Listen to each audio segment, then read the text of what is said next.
welcome back to theCUBE here in our Palo Alto studios. I'm John Furrier, host of theCUBE. We are here as part of our CMO Leaders Program Series Summit. All week, we're broadcasting with the top leaders in the CMO area and in technology to show the impact of how AI is changing the role of the CMO, and of course, the changing the role of sales and marketing as organic content, as AI comes in, productivity gains, cost efficiencies, but more importantly, the development of the workflows and the data are changing. Johal is here, Sarbjeet Johal is here. He's with Stackpane, also CUBE Collective, distinguished member of the CUBE, always out with his analyst notebook, getting data for the team and sharing with the world. Sarbjeet, great to see you. Thanks, John. Thanks for joining me on this analyst section. I mean, you've kind of been a CMO. We've all been CMOs, at least in some part of our life, in some small scale, but never like in the big company. But I want to get your thoughts as an analyst, because you and I are both, looking at all layers of the stack, from the AI infrastructure all the way up to the top of the stack, huge infusion of AI.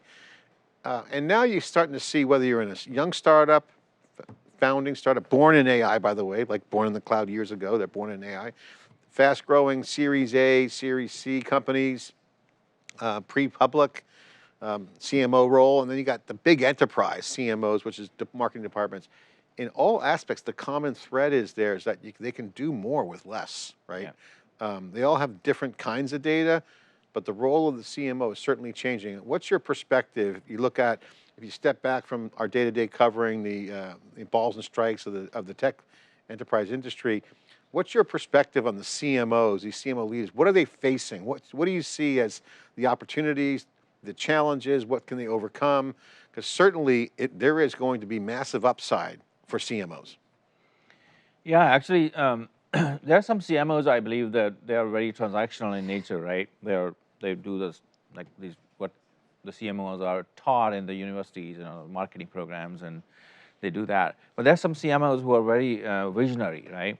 So they understand the domain they are in. And in this case, they understand the tech deep down, and they have sat with the coders and architects, and they understand all the lingua franca.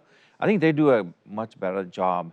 And talking about what's changing with AI and with Gen AI, yes, their teams will be more productive, but their leadership has to adapt to the new world. Actually, I think my fear is that there can be vanilla content coming out of these generic Gen AI prompts, right? And then that can hurt a brand, hurt the messaging. So the originality has to be kept, I think. Mm-hmm. And then for that, I think you have to feed the style of your communication, the culture of the company to these, I will call it small language models. And you need to have like marketing models, I believe. Yeah. The thing that came out of this couple conversations I'll get your thoughts on is like the triangle of your product or service, value, brand, and demand generation seem to be the core areas that are becoming very focused in terms of the power that they contribute. Of course, there's money behind lead gen and demand gen. Lead gen I put in the one corner. That's one area. The other area you brought up around vanilla content, what's come out of some of the fractional CMOs that came on, mm-hmm. who do work with a lot of startups, is that the mindset of an entrepreneur or an executive is, oh yeah, I can just get rid of those people and throw AI against it, and they can write the white papers, write the briefs, do all the marketing, write 10 blog posts a day, juice the SEO, do performance-based marketing. Yeah. Okay, and they're not wrong. You can replace people with that, but their mindset is, it's done. And what happens is they're optimized for just flooding the zone with bad content. Yeah. The other CMO said, if you can do that and hit the North Star of serving the customer, because the game is still the same. You're marketing something to a prospect or customer, they see value in it, and they engage and pay you for that service or product.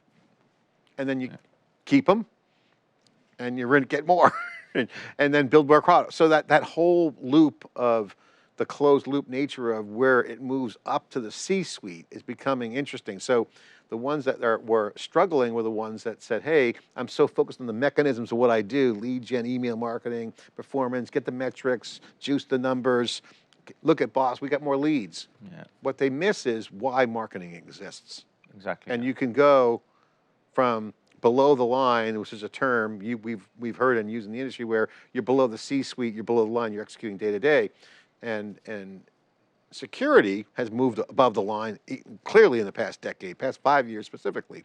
So all security is C-level and driven down to the day to day. CMOs now are coming above the line, to your point around that opportunity, the ones that are in the weeds, looking at the bark of the tree, never mind the tree in the forest. The ones that are winning can see the forest and what's below, and then they're at the C-suite. So this is AI is not just to get rid of people. No. And by the way, those people are moving to high creative, high yield jobs. What's your reaction to all that? You agree? That's a lot, actually. No, actually. Yes. Now I need a large language model right here to analyze what you just said and summarize it. Yeah, actually, I think you're right. So different company size matters, right? The domain matters. The expertise from the domain matters. I think in technology, the best CMOs are the ones who have some technical jobs. So it's that simple, right? Having said that, if you take another sort of aspect of the CMO, is that one is like being, again, as I said, technical, jargon, knowing that, being strategic versus being tactical. Those are high level sort of branches, if you will. I think if a CMO can be both, that goes a long way. So I want to get your thoughts on the guest list we had here, because we had a mix, and that's why I brought up the diversity of the different guests. We had founders on. We had Rajan Sheth, who's working with Together AI. He's also a general partner in Hypergrowth. They're kind of like an investment firm. He's going to have his own fund soon. This because he's a great guy. He's going to have a great VC opportunity. He sees a lot of deals. He's got tons of startups.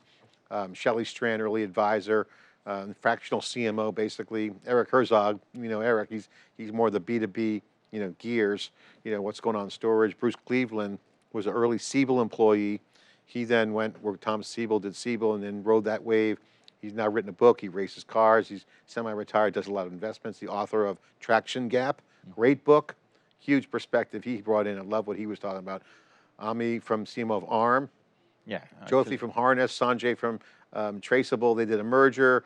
We had Treasure Data. Kazuki came in, co-founder and CEO. He was the CTO. He's been on theCUBE. He comes back to the old big data days. So that was day one. Day two was great lineup. We had Abhay came in, founder and CEO of Typeface, former Adobe. Love what he's doing. Founded by Madrone and out of tier ones. Shlomo Kramer, CEO and co-founder of Cato Networks, multi-success exit entrepreneur, unicorns, took Checkpoint public. Martina Trusso, Carolyn Crandall, Jyoti from Schwab from CMO of DDN, Janine Gianfreddi, CMO of Transcarent, working in healthcare, former Obama, Julie Choi with Cerebras, Dinakar, CEO of Blaze, Laura Heisman, CMO of Dynatrace, Mandy Dalwal, CMO of Nutanix. Yeah. I mean, I can go on and on. Yeah, actually, yeah. I'll take down on to burn the minutes here, but Rachel Thornton, the CMO of AWS, former AWS.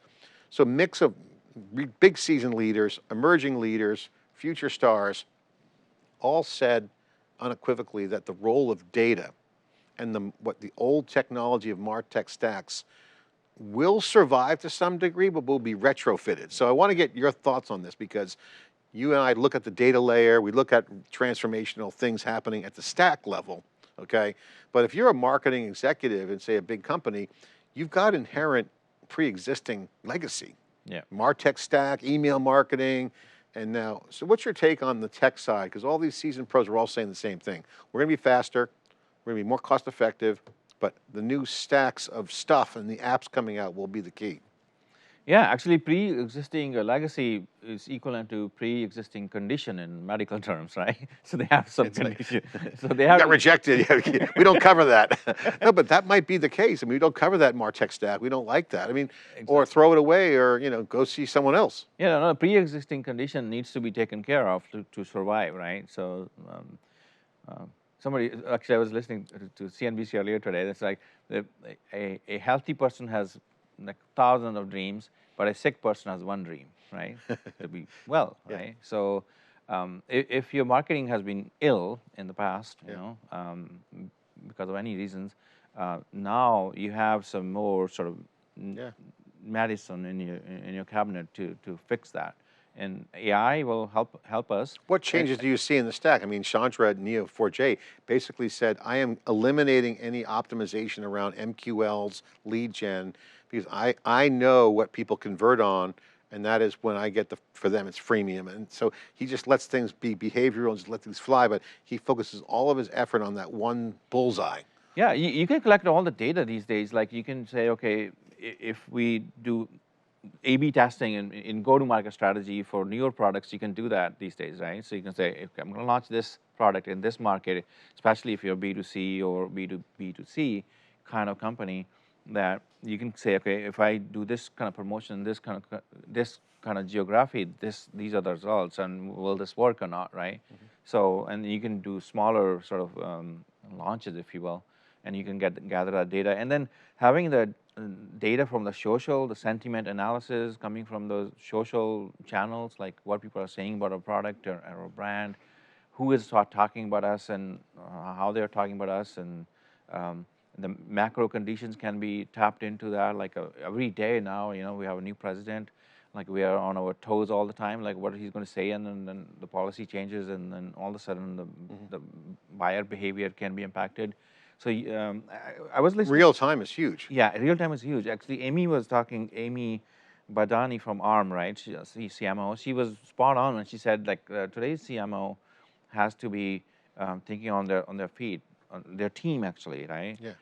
They have to adapt very quickly to the changing sort of conditions. Tactical, like warfare almost, yes, like Jedi contract. Like a war room. Like these days, you need a CMO war room. Like we used to have these war rooms for engineers, right? Like, oh my God, we launched the product. Yeah, we're going to ship it with the bugs, squash everything, fix QA, it. Like, move on the. Exactly. So we'll like have a sleeping bag there, and like, like people are always, it's always soft, if you will. So I think, we need sort of. Well, she also said you can slice the salami. That was my word, but she didn't say that. But she said you can also direct the content so it's not vanilla. You can actually look at more touch points and actually give much more compelling content. Now, who does that content? That's all, that's what, you get hired to help a lot of companies out, and we help companies do that. But at the end of the day, but knowing what the right piece of content, when and where, in real time is now the new challenge. Yeah, persona awareness is huge in marketing, I believe. Then when you're talking, you got to understand the persona, and then what lingua franca they use, and what their problems are, what their objections are to your technology stack, to your messaging. That's huge, right? So that won't come to you unless you prepare your teams or embed your marketing team with the sales, with the product at deeper level. Brian Bauman, the founder of NYSE Wire Community, which we're collaborating with, is powering that community, said it best on his LinkedIn. And NYSE Wire and theCUBE are giving a voice to the marketing leaders defining the company's strategies. And that's why I compare the CMO persona to the CSO or CISO. Security was kind of below the line, was reported to the CIO. We all know when it broke out, breaches could be an extinction event for companies, whether you're talking to SolarWinds, whatever example you want to show. But now they're above the line, and that's all data driven, right? So I think the security vertical looks a lot like what you're getting at with the CMO. There's always stuff going on. You're not being attacked, but you are attacking the market. Yeah. Not with good content, but it's a very active, it's very agile, very targeted, very intentional, and there's mechanisms, but craft, right? You got to know what's going on and comprehend the context. So you're seeing that CMO above the line. So that's a huge point. And if this happens, you can't be one of those CMOs that's going home 9 to 5. Yeah, the context switching, actually, Amy talked about that too, right? So like, you have to be able to switch context very quickly and give value to the listener about your brand, about your competitive advantage. Just table stakes these days. And then Gary Vee actually said that long ago. Like people usually will object, and these people who have this old time thinking, if you will, they say like, oh, we don't want to do this, we don't want to do social, we don't want to be like always on. We don't want the CMO war room per se, right? One time he said, like, people say, what's the ROI on this, right? Why will I spend money on this, right? And Gary Vee said, what's the ROI of your mom? Like, he said that. Right? It's a famous video clip all over the internet. What's the ROI for your mom? What he was trying to say was that there are certain things you don't see the ROI directly, but it's the whole kit and caboodle for you. It's the stuff which builds you, right? So sometimes you have to let go of the ROI sort of metrics, but you focus on the more authentic, more educative marketing or strategic marketing, I would say. All right, so let's get into some of the things that you're covering on the analyst side. Obviously, the news is all over the whole chip things. White House is getting involved now with the CHIPS Act, so I'm sure Trump's going to have his fingerprints on that. A lot of sovereignty issues. NVIDIA had some news. They're kind of taking down their ARM position. Speaking of Ami's interview you mentioned from ARM, so they're reducing their ownership percent by 43%. ARM's are going to build their own chip. Dave and I talked about the podcast today. Interesting. But GTC is coming up. That to me is NVIDIA's show. That's the Super Bowl for the world that's in the market for AI.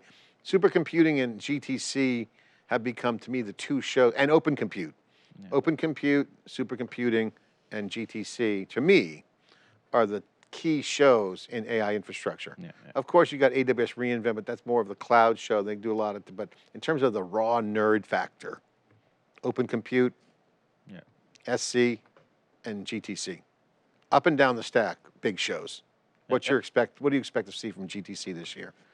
GTC, I'm expecting them to announce the next gen of their GPUs, right? So after Blackwell, they said they will be on an annual cadence, right? So that means they will announce something. So I'm waiting for that, and I'm also waiting for their numbers, of course, like their earnings are next Thursday, I think, or Wednesday next week. So that will tell us a lot about what we will listen to during the GTC, and Jensen is sort of top-notch, marketer, if you will. We're talking about marketing, right? So I think every time he presents, he brings a new aspect out, So now he came out with these 3 scaling laws now, right? Like why you need more GPUs. So the reasoning models are talk of the town, and I think we'll listen a lot more about that. Agentic AI will be also front center, and then there will be, I bet they will have some customers on stage. Hopefully. So some reports from Bloomberg today on XAI. They're looking to raise $10 billion at a $75 billion valuation. Elon just continues to pocket a lot of cash. But more importantly, Dell is nearing a $5 billion deal to provide the servers, NVIDIA GB200 chips for XAI supercomputing. Yeah, that was today's news. That was today's news. So that means, Dell, HPE are battling it out. I'm a huge fan of the AI factory concept, whether it's used by NVIDIA or Dell, but more generically, I think that's a winning kind of idea. And Dell's smart to jump on that bandwagon. They beat HP to the punch on that, but NVIDIA also launched it last year. They called it the AI factory. Yeah. And Michael Dell jumped on it all. He's like, he's not an idiot. He just said, boom, that's the winning hand. But they are factories now. Yeah. Okay. And Europe announced that they are going to put 200 billion euros into AI factories and super factories. I mean, like, we know Europe, like how they what they say and what they do. There's a lot of difference there. Yeah. They are it's an industrial revolution at a whole nother level. They're actually calling the word factories. Actually, another refineries, factories, showrooms, workflows, networks. I mean, it's a great time. It is a great time. The one important event which happened in last 3-4 days was the AI summit, AI Action Summit in Europe. So all these world leaders were there. India's prime minister was there, and then our folks were there. J.D. Vance was there, and if you listen to J.D. Vance's speech there, it's must listen, folks.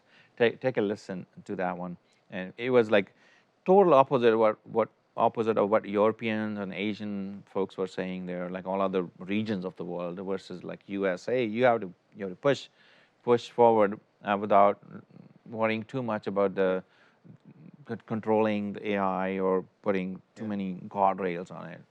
And it was a very interesting conversation there between leaders there. Well, Sarbjeet, I want to get your take on some of the hot events you're going to.